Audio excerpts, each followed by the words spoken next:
मित्रों नमो नमः। मैं संजीव कुमार कोहली और आज हम अपने इस वीडियो में अध्ययन करेंगे कक्षा 7 की संस्कृत की पुस्तक आमोदिनी से दसम पाठ डॉक्टर जगदीश चंद्र बसु के अभ्यास प्रश्नों का। हम अपने पिछले वीडियो में इस पाठ का अध्ययन कर चुके हैं। आप इस पाठ के हिंदी अनुवाद के लिए हमारे पिछले वीडियो को देख सकते हैं। आज हम अपने इस वीडियो में अध्ययन करने जा रहे हैं अभ्यास प्रश्नों को। हमने कठिन शब्दों के अर्थ को भी जान लिया था और इसके हिंदी अनुवाद को भी हम जान चुके हैं अपने पिछले वीडियो में। आज हम अध्ययन कर रहे हैं अभ्यास प्रश्नों का। तो चलिए प्रारंभ करते हैं अभ्यास प्रश्न। हमारा प्रश्न संख्या 1 है, आम अथवा न पदेन उत्तरत हाँ या ना में उत्तर दो। तो आम का मतलब होता है हाँ, ना का मतलब ना। तो हाँ और ना में हमें ये उत्तर देने हैं। पहला है, डॉक्टर जगदीश चंद्र बसु जन्म ढाका नगरे अभवत। डॉक्टर जगदीश चंद्र बसु का जन्म ढाका नगर में हुआ था। तो ये सही है। इसमें लिखा है आम, उत्तर हो जाएगा आम। आम मतलब हाँ, उनका जन्म ढाका नगर में हुआ था जो अब बांग्लादेश में है। अगला हमारा है, बसु उच्च शिक्षाम पठितुम अमेरिका देशम अगच्छत। बसु उच्च शिक्षा पढ़ने के लिए अमेरिका देश गए। तो ये गलत है। वो इंग्लैंड देश गए थे, अमेरिका देश नहीं गए थे। तो ये ना हो जाएगा।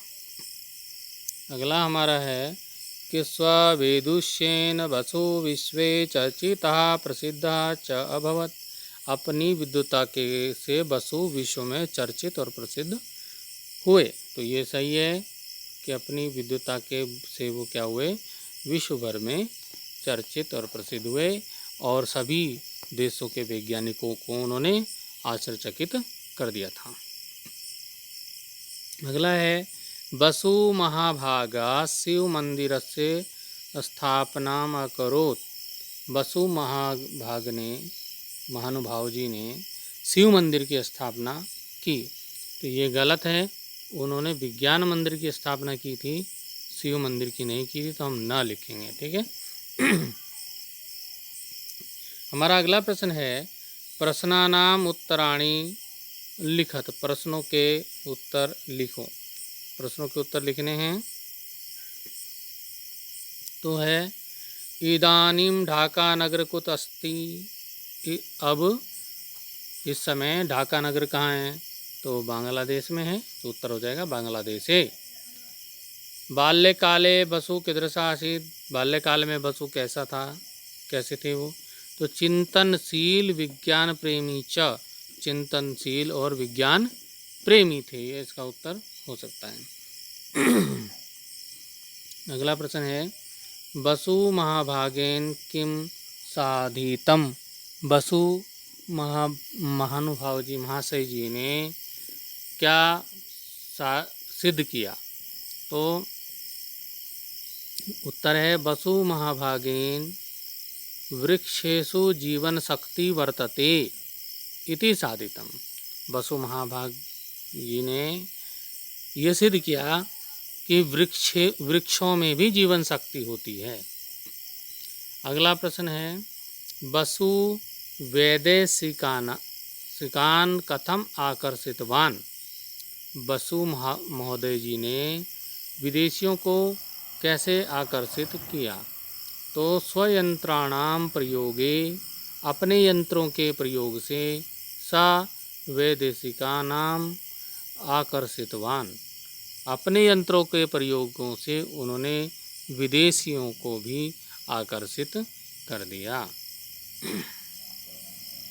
हमारा अगला प्रश्न है, हिंदी भाषायाम अनुवादम कुरुत। हिंदी भाषायाम अनुवादम कुरुत मतलब है हिंदी भाषा में अनुवाद करो। ये संस्कृत में है, हमने इसकी हिंदी बनानी है। विज्ञान क्षेत्रे वसु प्राय अभिनव प्रयोगम करोति स्म। तो इसका हिंदी हो गई, विज्ञान के क्षेत्र में वसु प्राय नए प्रयोग करते थे। अगला है हमारा स रेसोनेंट रिकॉर्डर इति यंत्रम अरचयत।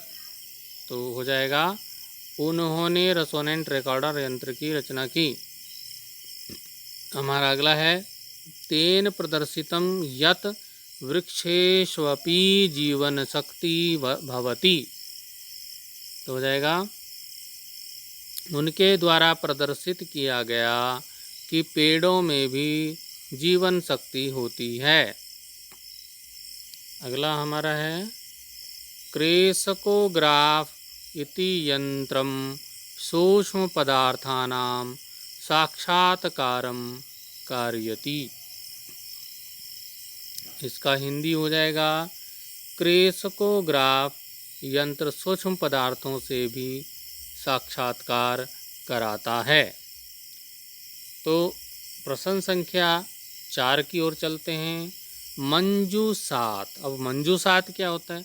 मंजूसात ये जो बॉक्स बना है जिसमें खाली स्थान है, ये इसको बोलते हैं मंजूसात। जो बॉक्स पेटी जो बनी हुई है, मंजूसात मतलब कोष्ठक, पेटी, बॉक्स।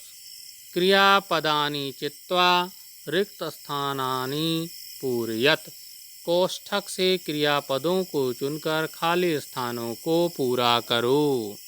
अब हमारे कोष्ठक में जो शब्द हैं, चंद्रसिंहस्य कोलकातायाम आसीत, जीवन शक्ति, इनको हमने खाली स्थानों में भरना है। तो यहाँ पे ये सब भरे हुए हैं। ये आपको गहरे काले अक्षरों में आपको यहाँ पे दिखाई देंगे। ये जो भरे हुए हैं यहाँ पे, जिनके नीचे मैं लाइन लगा रहा हूँ, ये भरे हुए हैं। तो ये क्या है? तस्य पितु नाम भगवान चंद्र बसु। उनके पिताजी का नाम भगवान चंद्र बसु आसीत इसमें लगा दिया, तो ये हो गया था। जगदीश चंद्रस्य प्राथमिक शिक्षा कोलकातायाम अभवत। जगदीश चंद्र की प्राथमिक शिक्षा कोलकाता में हुई। वृक्षेष्वपि जीवन शक्ति वर्तते। इसमें वृक्षेष्वपि, वृक्षों में भी जीवन शक्ति होती है। जीवन शक्ति यहाँ पर हमने भरा है। अगला है कोलकातायाम वसु विज्ञान मंदिरम अस्ति। कोलकाता में वसु जी का क्या है? विज्ञान मंदिरम है, ये यहाँ पे भरा है। तो रिक्त स्थानों की पूर्ति आप ऐसे कर सकते हैं। प्रश्न संख्या 5 की ओर चलेंगे। प्रश्न संख्या 5 है उदाहरणानुसारम स्वपदम योजित्वा क्रियापदानि रचयत। उदाहरण के अनुसार इसमें जोड़कर क्रियापद बनाओ। अभी इसमें जो शब्द है, ये जो है होता है था, मतलब भविष्य, क्या नाम, भूतकाल के लिए इसका प्रयोग होता है। तो यहाँ पर हम इसका कैसे प्रयोग कर सकते हैं? अगच्छत तो गच्छति स्म, अपीबत पीबती स्म, अकरोत करोति स्म, अनयत नयति स्म। तो ये आप उसमें जोड़ सकते हैं। अलिखत लिखति स्म, अपश्यत पश्यति स्म, अक्रीडत तो क्रीडति स्म, अनृत्यत नृत्यति स्म, और अपठत पठति स्म, अखादत खादति स्म, हसति स्म, अपृच्छत पृच्छति स्म।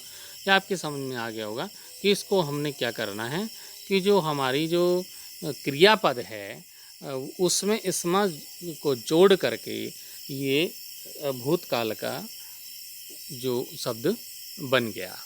तो ये गच्छति, करोति, लिखति, क्रीडति, पठति, हसति, पीबति, नयति, पश्यति, नृत्यति, खादति, पृच्छति, ये सब क्रियापद हैं। और इसमें हमने क्या जोड़ा? स्म शब्द को जोड़ा। प्रश्न संख्या 6 की ओर चलेंगे। प्रश्न संख्या 6 है उदाहरणानुसारम अधोलिखित धातूनां लकारस्य रूपाणि लिखत। कहने का क्या अर्थ है, हिंदी में हम इसको जान लेते हैं कि उदाहरण के अनुसार नीचे लिखे धातु शब्द को लंग जिसको भूतकाल में लिखो। जैसे कि गम होता है जाना, पा होता है पीना, लिख लिखना, हंस हंसना, और क्रीड खेलना, क्री करना। तो इसी प्रकार से भू होना, ये लंग लकार हो गया। अब इसके हमने क्या करना है, एक वचन, द्विवचन, बहुवचन में और प्रथम पुरुष, मध्यम पुरुष और उत्तम पुरुष में इनको हमने लिखना है।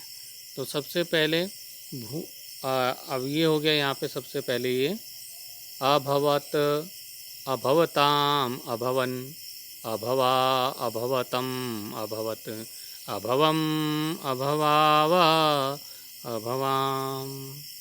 तो इसी प्रकार से और भी लिखना है। जैसे गम धातु का हम यहाँ पे लिख रहे हैं, गम धातु को लिख रहे हैं। तो ये क्या हो गया, अगच्छत, अगच्छताम, अगच्छन, अगच्छा, अगच्छतम, अगच्छत, अगच्छम, अगच्छाव, अगच्छाम। अब ऐसे ही पा जो पीना है उसके भी हो सकते हैं प्रथम पुरुष में, अपीबत, अपीबताम, अपीबन, अपीबह, अपीबतम, अपीबत, अपीबम, अपीबाव, अपीबाम। अब ये लिख का हम प्रयोग करते हैं, लिख लिखना। तो इसमें क्या है, प्रथम पुरुष अलिखत, अलिखताम, अलिखन, मध्यम पुरुष अलिख, अलिखतम, अलिखत, उत्तम पुरुष अलिखम, अलिखाव, अलिखाम। तो इस प्रकार से हंस हंसना प्रथम पुरुष, अहसत, अहसताम, अहसन, मध्यम पुरुष अहसह, अहसतम, अहसत, अहसम, अहसाव, अहसाम। तो इसी प्रकार से हम और भी लिख सकते हैं, क्रीड़ा के खेलना का लिख सकते हैं। तो क्या करना है, प्रथम अक्रीडत, अक्रीडताम, अक्रीडन, अक्रीडः, अक्रीडतम, अक्रीडत, अक्रीडम, अक्रीडाव, अक्रीडाम। ऐसे ही क्री धातु का हम लिख सकते हैं, अकरोत, अकुरुताम, अकुरुवन, अकरो, अकुरुतम, अकुरुत, अकर्वम, अकुर्व, अकुर्म। तो इस प्रकार से हम इनको पूरा कर सकते हैं। तो ये आपने धातुओं को लंग लकार जो भूतकाल है उसमें कैसे लिखते हैं ये आपने अच्छी प्रकार से समझ लिया होगा। तो इस प्रकार हमने ये जो हमारा पाठ है डॉक्टर जगदीश चंद्र बसु, इसके हमने अभ्यास प्रश्नों का अपने इस वीडियो में अध्ययन किया। जो 10वां पाठ था हमारी संस्कृत की पाठ्य पुस्तक कक्षा 7 का। हम अपने अगले वीडियो में अगले पाठ का अध्ययन करेंगे। तब तक के लिए धन्यवाद।